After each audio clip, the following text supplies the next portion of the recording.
Well, hey crafty friends, it's Hiedi Scott with DiyDreaming, and on this video tutorial I am getting ready to unscrew the hinge on my head, open it up, and tell you everything that I can think of that you need to know about stenciling, how to do it, how to get the best results, what you use for what not to do. And if you have never stenciled, this is perfect for you. If you have stenciled and sometimes you haven't gotten as good of a result as you wanted, this is a good video for you to watch. And if you just want to know how to take care of the stencils so that you can have them in your craft stash and use them for many years to come, this is a good video for you too. So I have some notes that I'm kind of going to be following, and I'm going to show you some different things along the way. And if you can think of questions that you would really like to have me answer while I'm live, I'm just pinning a link here, feel free to ask, and I will be keeping an eye on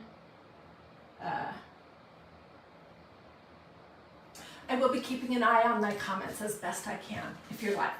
Okay, so what do I want to say about stenciling? Okay, well, first of all, just so you know, it is not brain surgery. And I hear from you guys all the time that you're afraid to try, or that you're afraid of your stencils, or that you're afraid you'll ruin them. There's no reason to be afraid of them. It's not brain surgery. They are kind of like brand new babies. The first time you hold a brand new baby, you think, I'm gonna break it. But then after you've, maybe had a baby or two, or been around a baby or two, you realize that newborn babies are really not as fragile as you thought, and neither are your stencils. So, they're awesome. If you are not artistic, like me, I'm crafty, but I couldn't draw a horse to save my life, then they're a great crafting tool to have, and they're reusable. And so I'm just getting ready to tell you everything I can think of. So when you get a stencil, and the ones I'm going to be talking about today are from Magnolia DIY.com. They're not any other brand or from a store. I'm specifically telling you about the Magnolia ones. Okay, so when they come, they're going to look like this. This is just one example. They have seasonal, they have large patterns, they have funny, snarky sayings, they have tons of faith, they have Bible verses, they have every holiday you could think of. They have a ton of different ones. But this is what they look like when they're brand new. They come on a carrier sheet like this. If it's a multi-piece stencil, they'll have these white lines that you can just cut. And they do actually have some scissors that are called stencil cutter scissors or something that you can use, but you can use a regular pair of scissors too. Okay, so when you first get a stencil and you're about to use it for the first time, it is super important that you take a Sharpie and that you mark the back of this carrier sheet with what the stencil is. So when you're done with it, you've cleaned it up and you're ready to put it away, it helps you make sure that you get it put on the correct side of the carrier sheet. Okay, and that is important because if you put it on the wrong side, it's going to be hard to get it off. So a Sharpie to have in your craft room is great. And they're not going to look like this for very long.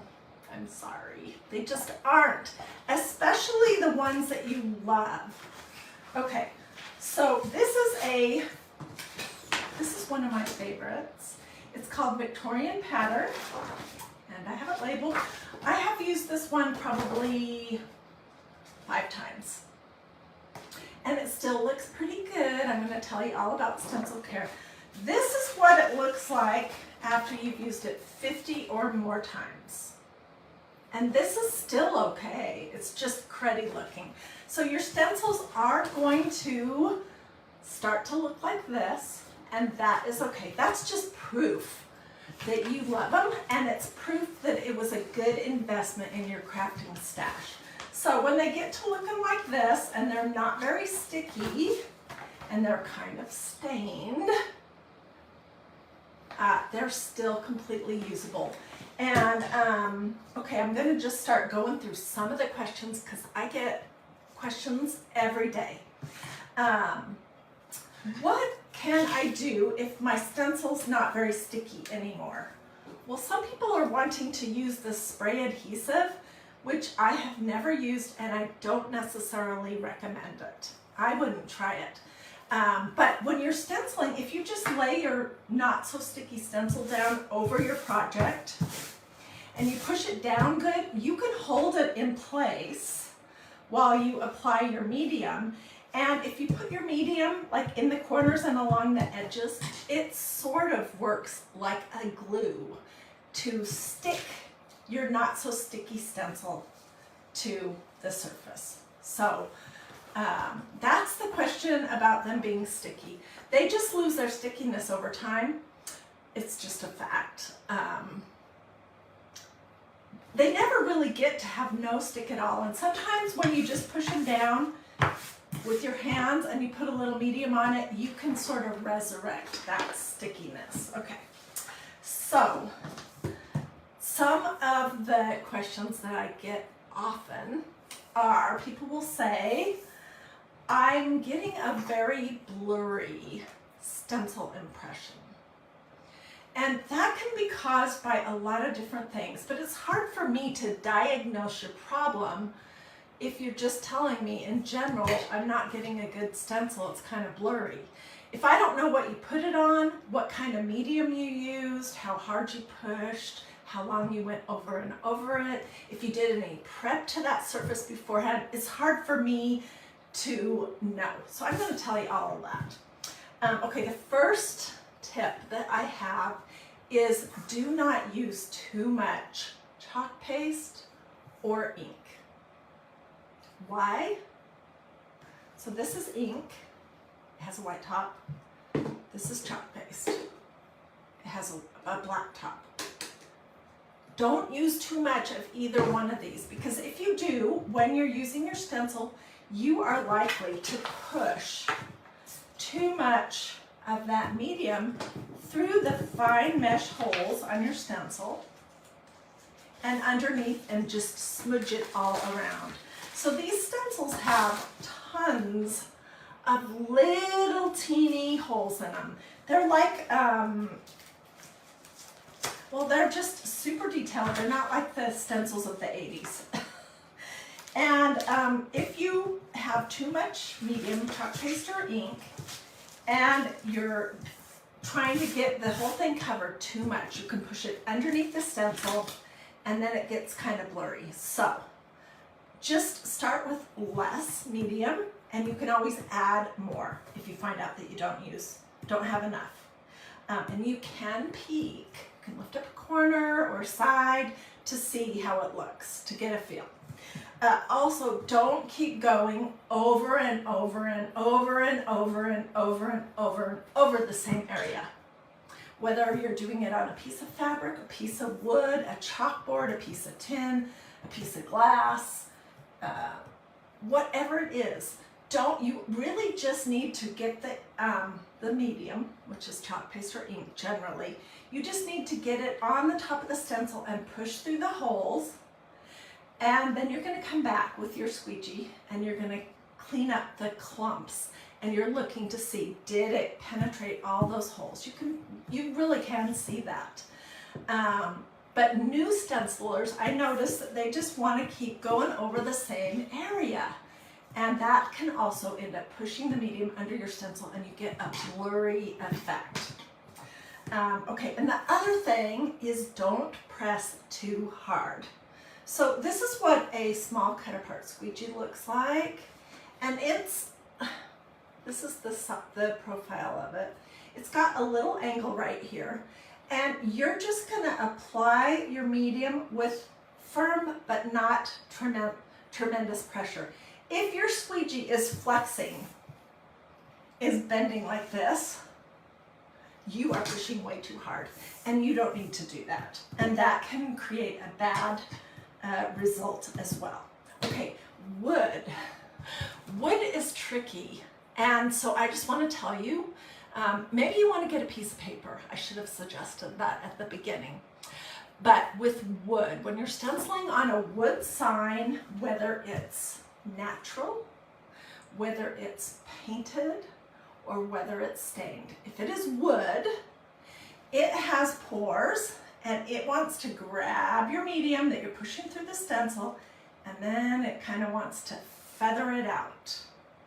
And I don't know if you had a grandmother like this, but I had a sweet grandmother, and she always wore dark colored lipstick, and she had these lines, which I'm starting to get myself, around her lips, and her lipstick would kind of start to bleed in those lines, those little veiny, wrinkly kind of things. Well, wood is like that.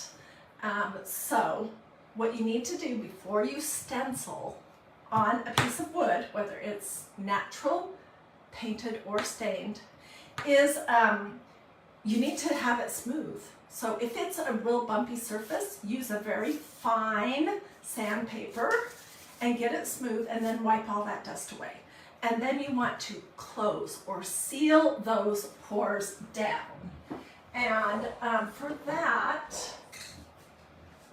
I don't have my wax handy, but I frequently will use this. It's a clear matte sealer spray.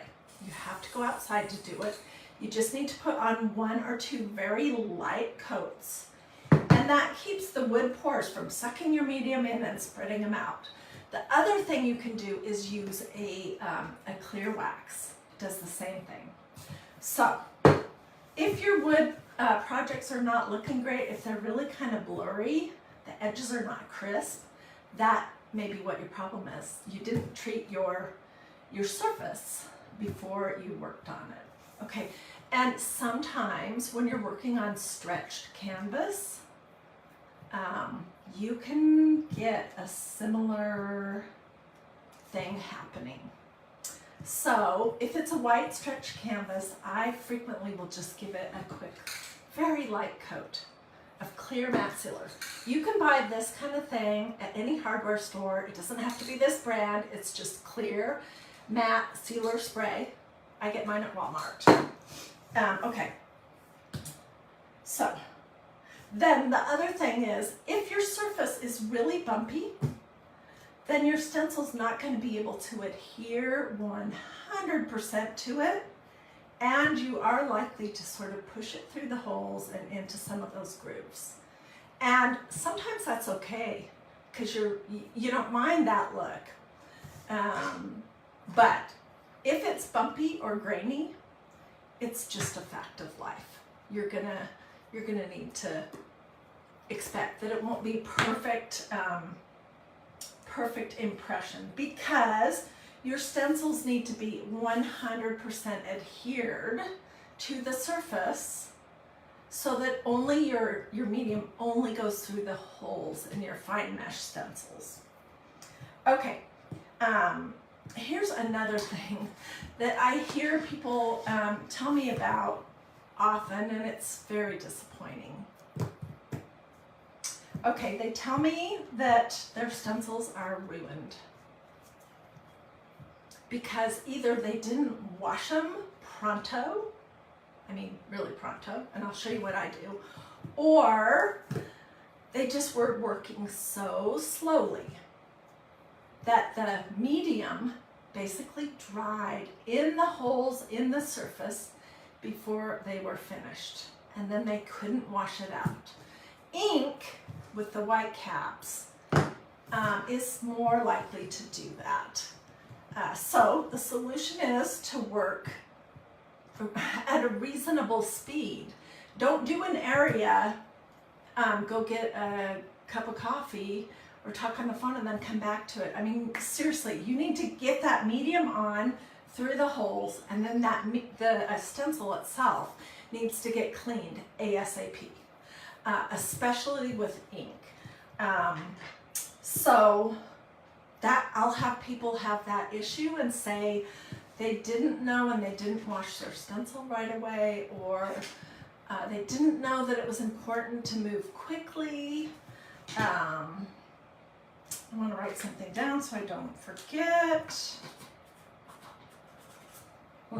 This is like everything I know. So move quickly. Now what can you do if you've let some ink especially, or chalk paste? Chalk paste is more forgiving. You can soak it in cool water and it will kind of tend to dissolve and get out of the holes in your mesh stencil so that your stencils won't be ruined. But with ink, it's harder to get it out and it may not even be possible. So, Kim's asking, has anyone ever stenciled a mirror? Yeah, you want to use chalk paste. I've done it lots. You want to really fuzz your stencils super well. Do I have fuzzing written down? Because that is a surface that can be hard to pull your stencils up, and when you're pulling it off, you can stretch your stencils. But yeah, you'd use chalk paste and it's removable. No problem. Just use a little thing of Windex or water and a sponge and it'll come right up. Okay, so if you feel like you've ruined a stencil because the mesh is clogged, what can you do? Well, first of all, I recommend that you put them in a sink, a stopped up sink, or a tub like this,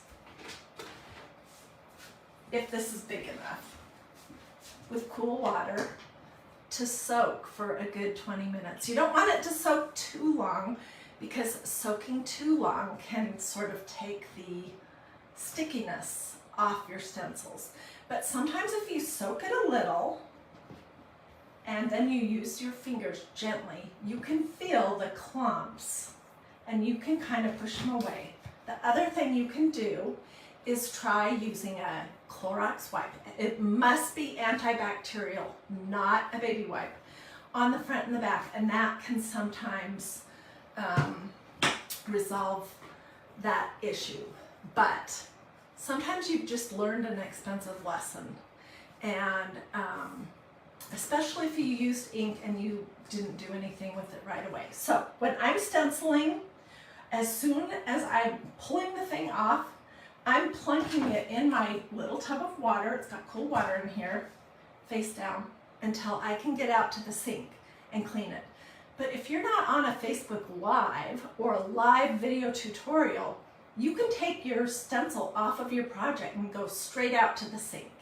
And you're just gonna spray it with cool water.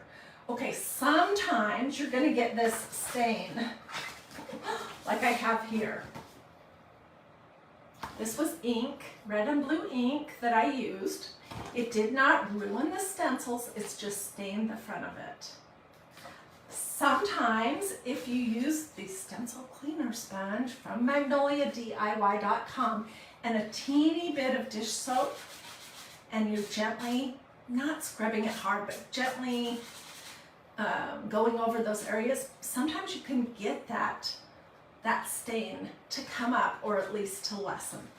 But if you want to do that, make sure you're using the stencil cleaner sponge. It has this bumpy surface.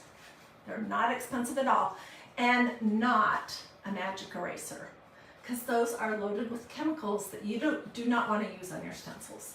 So alternatively, you could use a sponge in your kitchen sink with a teeny bit of dish soap just on the front, and that can remove some of the stain. But the stains don't really hurt it. They just make it look like this, which I think, I have several. My Mandela lace looks terrible too. I think this is just proof that this is an awesome investment and that these stencils are reusable and have a very long shelf life if you take care of them. Okay, so we talked about staining. We talked about loss of stick. Oh, okay, so let's talk about how do you dry your stencils. One time, I made the very bad mistake of washing a stencil that was new and laying it on my counter with the sticky side down next to my counter. And then I didn't come back to it until the morning. And it was pretty darn hard to get it off of my counter surface, and it tore up pieces of the stencil. So, oh Dixie, you're so sweet. I won Creator of the Year a couple years ago. You're so sweet. I should have been a teacher. I don't know. I guess I'm getting my love for that here. Anyways, so when you wash them, you want to lay them on the counter with the sticky side up. And you can lay them on a low lint tea towel if you want. You could also lay them, if they're smaller, on this gray part of the tacky towel. And you can also use this gray part once they're starting to get dry, or if you're in a hurry, to basically pat them dry, because there's really no lint on this, and that's what that's for. So you don't want to lay them sticky side down on the counter. You want it to be sticky side up, and you can put it on a low lint tea towel or this if you want. And if you're in a hurry, you can use this to sort of pat them dry. Then put them back on your carrier sheet. Look how bad my carrier sheet even looks. On the correct side, and I know which side is the correct side because I wrote on the other one. The correct side is generally going to be shinier, but sometimes it's hard to tell. So put it back on your carrier sheet, and then I just store my stencils in a cabinet, laying flat, sort of organized by topic. Like this is a folder that has some Magnolia stencils and things that are 4th of July or Memorial Day themed. That's how I do it. Everybody has a different system, but you want to lay them flat on their carrier sheet, or maybe you hang them, I don't know. But make sure they're on their carrier sheet and dry before you put them away. Okay. What can you do with a stencil if you used it on a piece of fabric and you didn't realize that that fabric had a ton of fuzz on it, and you have like fuzz stuck in the back of your stencil? I get that question a lot too. There's really no adhesive that you can use. I'm just getting the question from Laura, and in fact I talked for 5 minutes about that subject just a little bit ago, so when I'm finished, come back and rewatch the beginning. Because I'll talk about the stick and what happens if you lose your stickiness, or some of it. Okay, so what do you do when you get some fuzz in your stencil? That does happen sometimes. Like on a tea towel, or if you're doing the stuff I love so much, like this canvas duck fabric that I make into all kinds of stuffies and different things. It can sometimes leave some fuzz in the back of your stencil.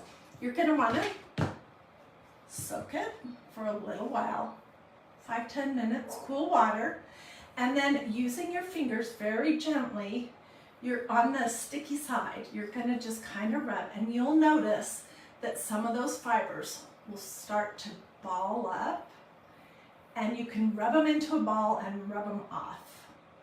That's what I've done. That's what's worked for me. You can also, when you're done with that part, be gentle. Use an antibacterial wipe, and that will help you get some of the fiber off of it. But that just happens sometimes. It's not the end of the world.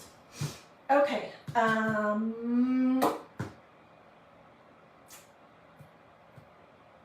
Okay, told you about storing it. Let's talk about fuzzing. Why do we fuzz our stencils? The reason why we fuzz our stencils is because when they are brand spanking new like this, they are super sticky. And on certain surfaces, like a mirror or a piece of glass or a painted wood or paper. Oh, paper's the worst. Don't use your brand new stencil for the first time on paper. Just, that's a no-no. Anyway, sometimes it can stick too securely to your surface, and when you pull it up, you can end up almost stretching your stencil just a little bit, and that makes them curl, which is not the end of the world. It does happen sometimes, The other thing that can happen if you didn't fuzz it is it can pull up the paint off of a painted wood surface, or it can pull apart a piece of paper, watercolor paper, a vintage dictionary page, whatever it might be. So how do you fuzz? Okay, let's use this one because it's smaller. To fuzz a stencil, this is a tacky towel. I sometimes call it a fuzzing towel. It's from Magnolia. Do you notice? They match. They're the same green. What you're going to do is take your stencil off of the backing sheet that is labeled, and you're going to lay it on your fuzzing towel, which can be washed and dried, by the way. And you're just going to lay it down and press it on and pick it up a couple of times. And you're going to notice that it will be a little bit less sticky. The other thing you could do is you could use your t-shirt. And you can fuzz it on your shirt. Or you could fuzz it on a pair of jeans. Or you could fuzz it on a low lint tea towel. Don't fuzz it on a terry cloth towel or something with a ton of fiber, or else you'll end up with your brand new stencil being loaded with fibers on the back. But, so we fuzz stencils because they're super sticky, and we don't want to either ruin the stencil by stretching it too much, trying to get it off, or ruin the surface by pulling up either the paint or part of the paper or that kind of thing. So that is why we fuzz. Okay, why don't you fuzz a stencil when you're going to use it on a piece of fabric, a pillow, a t-shirt? I have one out. Tea towel. We just did this one today, and it is super adorable. I also did the sleeve, which I think is even more adorable. Okay, so if I was going to use that stencil on either a tea towel, a t-shirt, a pillow, a zip pouch, a tote bag, some painter's drop cloth, some canvas deck fabric, whatever, a fabric. You really don't need to fuzz it on a fabric before you use it on a fabric. I hope that makes sense. If you do, no biggie, but you don't need to. It's kind of doing the same thing twice, basically. So that's why we fuzz. If your stencil got stretched, so it's kind of curly, because it didn't get fuzzed enough before you used it on whatever surface and you had to really pull to get it up, you can soak it. Excuse me, soak it for a few minutes, and then when you dry it, you can try to pat it down the best you can to get it straight again and put it back on the backing sheet. Sometimes there's just nothing you can do about that. You'll see if I have any obvious, I really don't, ones that have been stretched a little bit. Okay. Oh, here's a random question that I just thought about. What if you forgot to order a squeegee? You can use a gift card or a credit card gently until you can get a squeegee with your next order. And Magnolia has lots of different ones. This is a bigger one, and it has all these different angles. This one is called a small cut apart squeegee. And sometimes I will cut these in half. Looking for one. And you get something like this. See? Sometimes I'll cut them in fourths for even littler bits. But that's called a small cut apart squeegee. And then they also have this gigantic thing, which is great if you're doing a big surface. But honestly, I just prefer the small cut apart squeegee. It's just a couple of dollars. And I've been using the same ones for around 3 years, and they are just fine. So that's what I recommend. But if you didn't remember, you can use a gift card or a credit card, not pushing super hard because you don't want to stretch your stencil until you can get squeegee. Okay, let me introduce you to just a couple other things real quick, and then we're going to talk about mediums, which is probably the most important thing to understand. These are great. These are called stir sticks, and I think you get 12. This is what I use to mix up my chalk paste or ink, and sometimes I'll scoop it out and put it on my project with this. These cost pennies, and eventually I throw them away when they start getting really gunky looking. But these are so handy to have. When you are dealing with chalk paste, let's skip ahead for just a minute because I'm thinking about it. When you're dealing with chalk paste that comes with the black lids, not even sometimes, all the time. These are made from, I think it's calcium bicarbonate, which is a hard surface, hard substance in nature. It's like the chalk that your teacher used on the chalkboard, those hard chalk sticks, but it's made into a paste, so it has some moisture in it, and it's tinted or colored. Okay? It has a tendency over time, it just does because of what it's made of. It has a tendency to lose that moisture and to get thicker and harder and drier.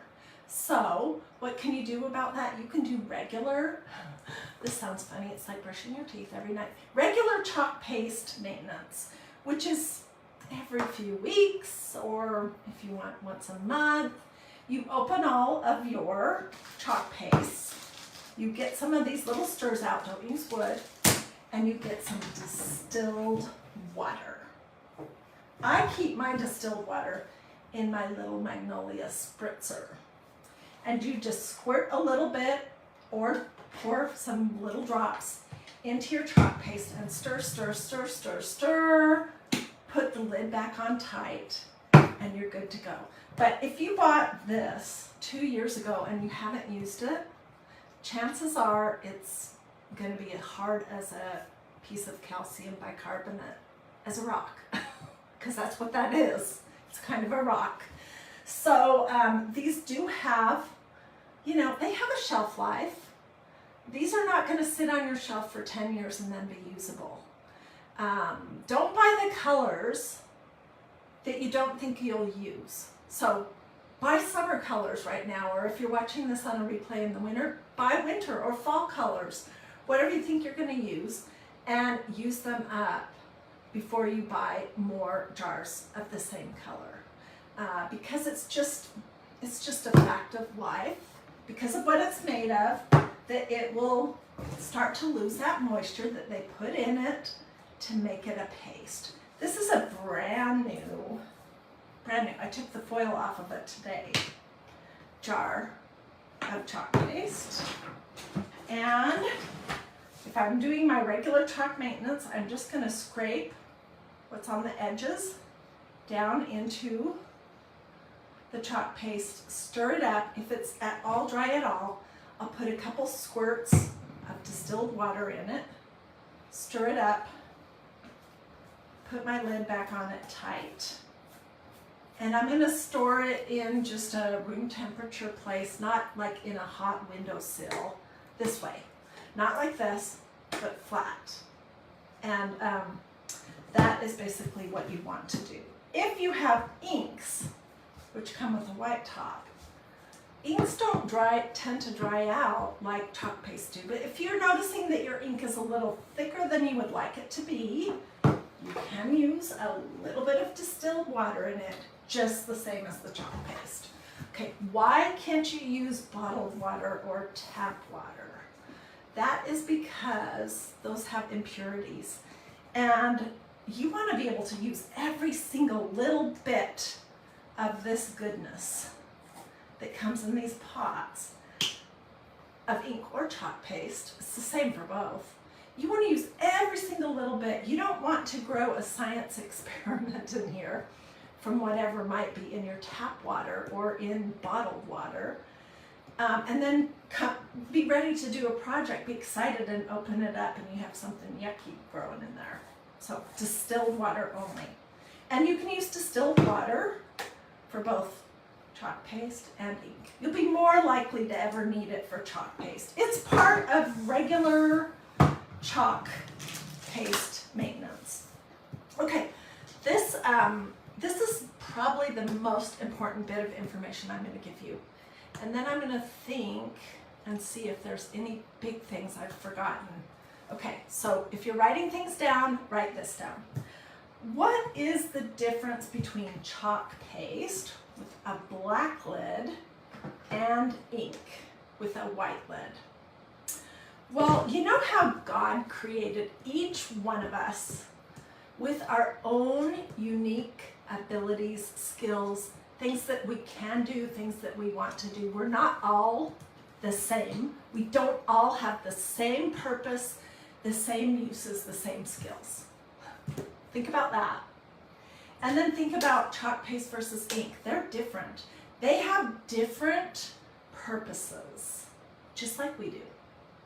And just like you could not ask me to do your taxes, because I would have no idea. I'm terrible at math. I don't have those abilities.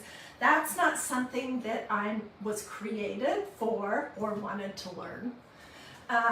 You could ask me how to do a craft project, but you couldn't ask me to do your taxes. It's the same with chalk paste and ink. Okay. If you're working on fabric or ceramics or glass, you want ink. You want ink for that. Ink is for fabrics and ceramics. And it can become permanent if you heat set it, which I want to show you how to do that. My iron's not really on. I just have it out for display to show you. Okay, so if you're talking about a piece of fabric that you have inked, once it's dry, and this is pretty dry, I just did this an hour and a half ago. Once it's completely dry, it's better to wait overnight. You're going to heat your iron up to cotton if your fabric will tolerate that. Don't use cotton setting on a piece of polyester, but most of the time the things we're inking can stand cotton. So turn your iron on cotton, no steam. And you're going to lay your project on your ironing board, sorry. And you're going to put a piece of parchment paper over the top of it, and cotton, no steam. You're going to just do this. See how hot it feels for 3 or 4 minutes, and then you're going to flip it over, and you're going to do the same thing. And then this adorable tea towel that I just made today with the cutest stencil ever. This can go at my sink. I can use it to dry dishes or clean up the kitchen. Most likely my husband at some point will use this adorable tea towel to clean out the coffee pot. That's an inside joke that I've told a lot if you've been watching DiyDreaming, that he always uses the cutest things I have to clean things that are going to stain it. But anyways, then it can be thrown in the washing machine and in the dryer, and it's going to come out looking just like this because we used ink and we heat set it. And why am I using parchment paper? It's really just to protect your iron. That's all. Don't put parchment paper and lay your iron on it and leave, because you'll have a big scorch. All right, with ceramics, I don't do those very often because it's hard to find ceramic pieces that are going to perform well with ink. The ceramic pieces that perform the best are the ones that are not super high gloss. because, and that's almost all Dollar Tree ceramic items. They're super shiny. That gloss on them prevents the ink from going into the pores of the ceramic piece and melting with them, basically. So it's hard to find ceramics that are not so super high gloss, but if you do, you can use ink. Whoops, that's chalk paste. With a white lid and a stencil on it, and then you would heat set it in the oven. You would set it in a cold oven on a cookie sheet. Then you turn your oven up to 300, 350, and your piece is going to get warm with the oven. And then you leave it in there 30 minutes-ish. You turn your oven off, and you let your piece come back to room temperature in the oven. So it's going to slowly go up to the 300, 350, and then it's going to slowly come back down. And this stuff will kind of melt into the fibers, the pores of your ceramics, just like it does on fabric, okay? So even if you found the right kind of ceramics to do a project, you still don't want to put it in the dishwasher or put it in a soapy hot sink to sit for a long time. You want to hand wash and just to be cautious. But if you did an ink project on a Dollar Tree mug that was super shiny, you know, it might stay for one wash, but it's probably not melded in with the ceramic piece, and it probably is going to come off. So that's why I don't tend to do a lot of ceramic projects. Okay, so ink is for fabric and ceramics. Chalk paste with the black lids is for everything else. But ink or chalk paste is not for fabric, except there's one exception. But here's the thing, if you use chalk paste on a t-shirt, a tea towel, a pillow that might have a wet jacket lean up next to it, a tote bag, a pair of socks, something that could get wet or need to be washed, there's no way to make it permanent, and it's gonna just smudge.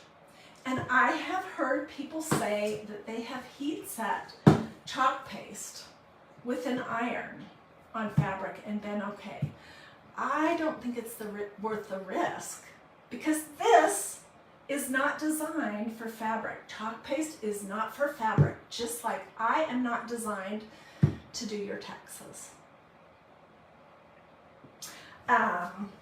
So I've also had people say, well, can't I spray it with a clear matte sealer and make it permanent so it's washable? No, no.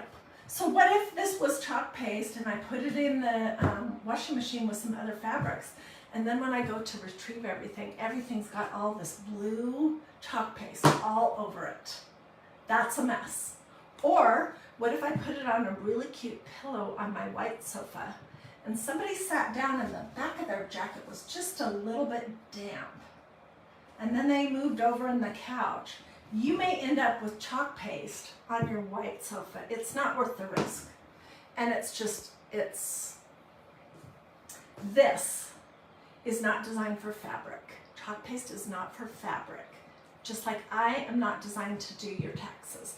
However, there's one exception, and that is if you're making something like a banner that is not going to get wet, and you're not going to need to wash it, and you're not going to be touching it a lot or having it brush up against your clothes or anything, then you can get away with using chalk paste, because it's not going to get wet, it's not going to need to be washed, and it's not going to be touched a lot or rubbed up against. But still, even in that instance, I used ink for this project. Ink, ink, ink is for fabric. Chalk paste is for everything else. And I say that in every video. I say what I'm using and why, but it's still confusing. Sorry, I keep getting phone calls.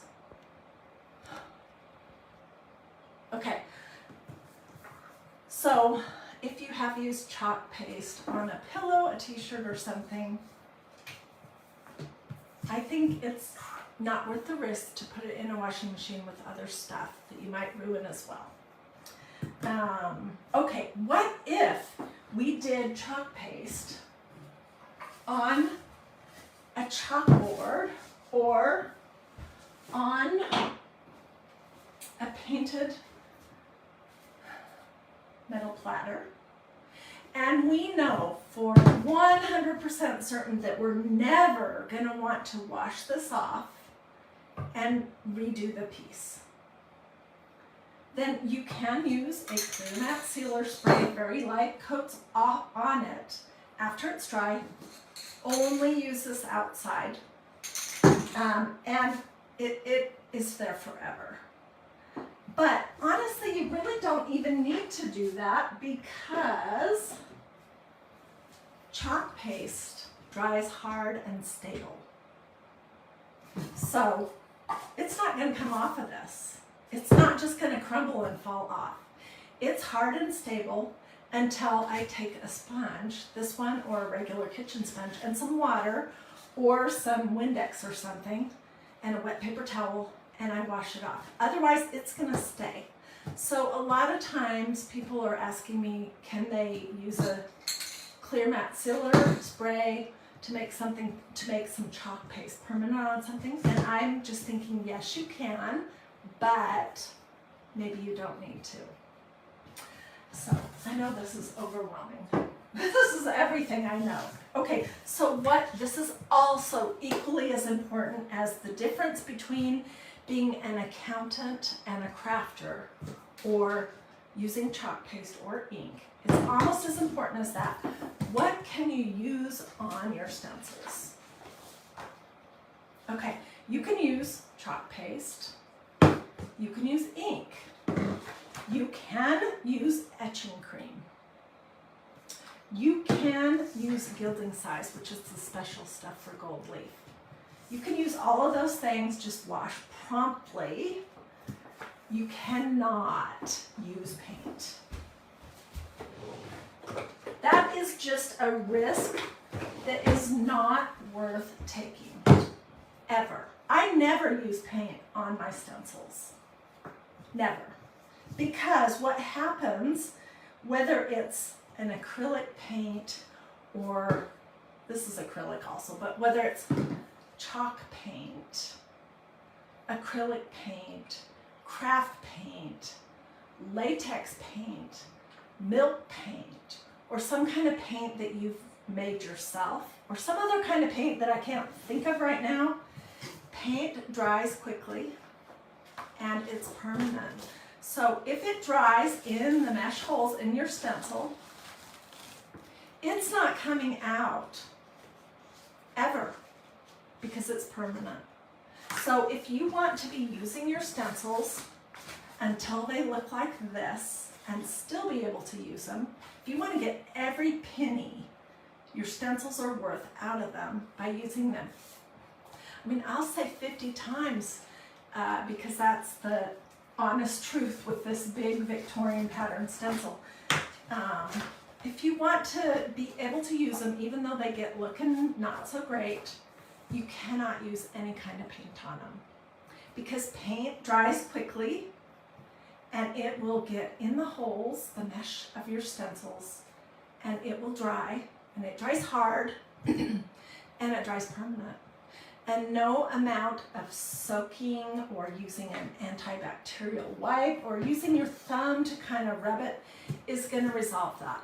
So just know that you don't want to go to Walmart and buy a bunch of this kind of stuff. Or use what you have at home that is a paint on your stencils. Ever. If you're going to invest in a stencil, then use the right thing on it so you can get every penny out of it. Okay, here's another question that I get a lot, and it's a common misconception.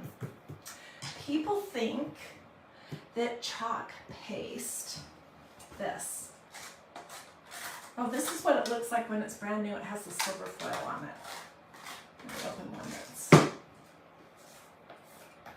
People think that chalk paste is the same thing as a chalk paint because they both have the word chalk in them. And they both have some calcium bicarbonate, which is what chalk is, in them. But chalk paste and chalk paint are not the same thing at all. Paint is paint is paint is paint is paint. And it's not chalk paste. So don't be confused by that or led into believing that you can use chalk paint the same as chalk paste. Chalk paint is something you would paint your surface with before you stencil, but it's not something you would put on top of your stencil. Oh, I remember one thing that I definitely wanted to tell you, and this is completely out of order. But talking about moving quickly, suppose I am using this stencil on a project and I'm wanting to do different colors, or I'm needing to like have really precise, areas where things are different colors. Either I'm using chalk paste or ink, okay? Suppose I'm doing that. And I'm moving really slow. Well, sometimes when you pull it up, whether it's chalk paste or ink, it's gonna have dried in the mesh of your stencil if you're moving super slow. And that's really not a huge problem because you can get it out. But it will pull up the chalk paste that you've pushed through the holes in this onto your design, your surface. And it doesn't look good. So here's the fix for that. Okay, and you want to work in rows. Like this area, then this area, then this area. So once I was done with this area right here and ready to move on to this one, and I'm going slow, I'm going to just lift it up enough just to peek and really to not have it stuck to the surface anymore. And then I'm going to lay it down. And it won't hurt anything, and then I'm going to work on this area. And I'm going to lift the whole thing up to that area and lay it back down in the same spot, and then I'm going to work on this last area. And that makes it so that the medium, chalk paste or ink, is not drying in your stencil and you won't pull it up. It's drying here on your surface that you're applying it to. So you can do that. You can lift up a small area at a time to prevent your stencil from pulling up your chalk paste or ink if it's a project that's taking a really long time. Let's see, do you guys have any questions that I have not answered? I know this is the longest video I've probably ever made, and it's most crammed with information. But it's all information that you need, and nothing that I've said here is rocket science. It's really not. You just need to know what is for what, how to clean things, how to use things, what not to do. And that's what I have tried to go over. So if you came on late and you still have questions, most likely I addressed all of those earlier in this video. So rather than asking me to type out something that I spent 20 minutes explaining in this video, just go back and watch the beginning of this video on replay.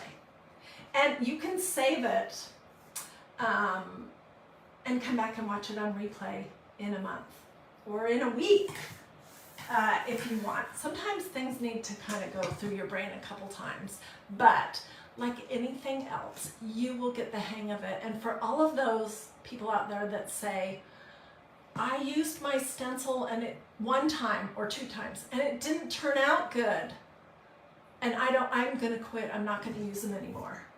This is what I would tell you. Did you get on a bicycle once or twice and do perfect riding a bicycle? No, you did not. You have to get the feel for it. You have to get the hang of it. Riding a bicycle is not rocket science. It just takes some practice.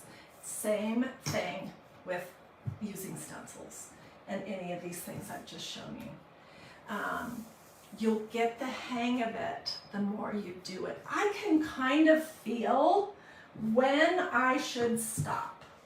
I am not uncomfortable handling my stencils or washing them or patting them dry because I have gotten the hang of it, because I have practiced. So that's what I would tell you.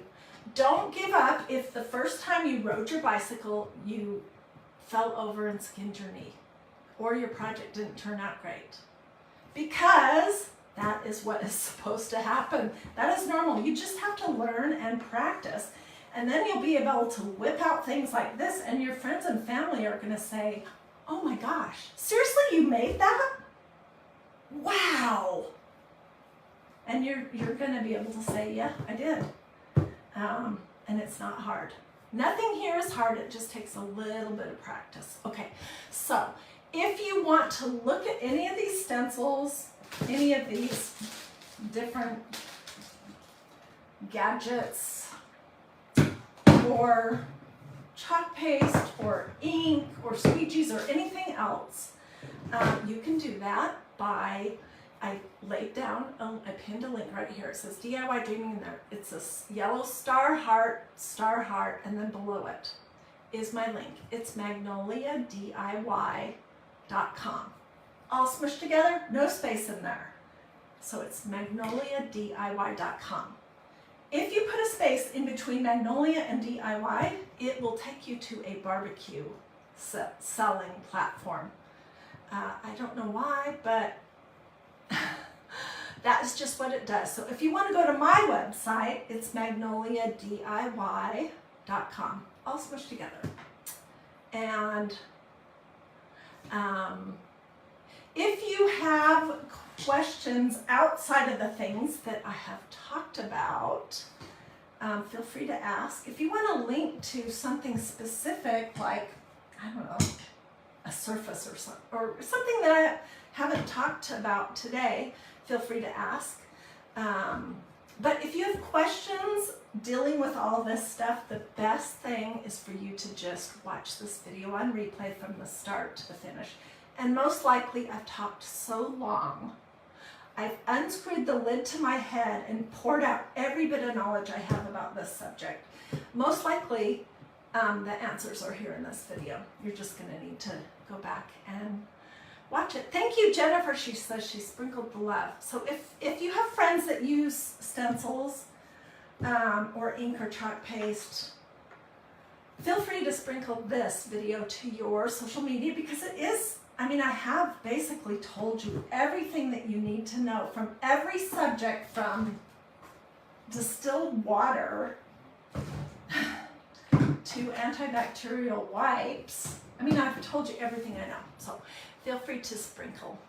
Alrighty, you guys have a wonderful rest of your day, and I will see you tomorrow. I'm not sure which craft project we'll be doing because I have multiple in process, but it'll be something that will be quick and easy. You don't have to be a professional crafter or an artist to do it. It'll be something that might be a little bit unusual, and most likely it'll be something that either involves faith, family, or flowers. So if those things sound good to you, oh, and it'll be affordable, because I'm all about that. If that sounds interesting, then just take 2 seconds to look to see if you've liked and followed this page, DIY Dreaming. Say something to me in the comments. Do a this or a this. This is a thumb and this is a heart. And let me know if you want any links. Okay. You guys have a wonderful day, and I will see you soon.